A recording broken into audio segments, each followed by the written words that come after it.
Et puis, c'est un autre événement de l'actualité pour lequel les tensions entre l'Union européenne et la Russie se ressentent bien. Les élections législatives en Moldavie, elles se déroulent demain et l'enjeu est clair. Soit le pays garde le cap sur l'Union européenne, soit il retourne sous l'influence de Moscou avec une nouvelle fois des accusations d'ingérence russe autour du scrutin. Les explications avec Gilles Larondel et Alice Debatty. Malgré la douceur de l'été indien, une légère tension est palpable à Chisinau, la capitale moldave. Le pays est au carrefour de son histoire. Ce dimanche, il choisira entre le chemin européen ou le retour sous influence du Kremlin. Dans le futur, je vois la Moldavie parmi les nations européennes.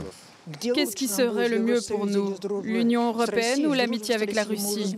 Au moins, nous connaissons l'amitié avec la Russie. Mais que se passerait-il avec l'Union européenne? L'ombre de Moscou plane sur ces élections. La désinformation a toujours été un outil d'influence russe en Moldavie. Elle va cette fois-ci jusque dans les églises du pays. Selon le gouvernement, des prêtres orthodoxes ont été recrutés pour pousser les électeurs vers des partis pro-russes. Russia recruits and trains the priests during so-called all-inclusive pilgrimages in order to turn religion into a weapon.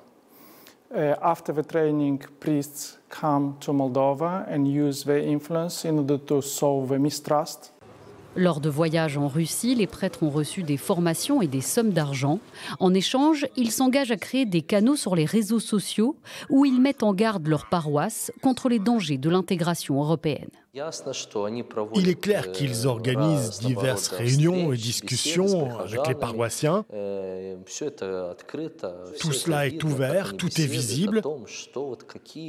Ils évoquent les perspectives négatives qui nous attendent si nous suivons la voie de l'intégration européenne.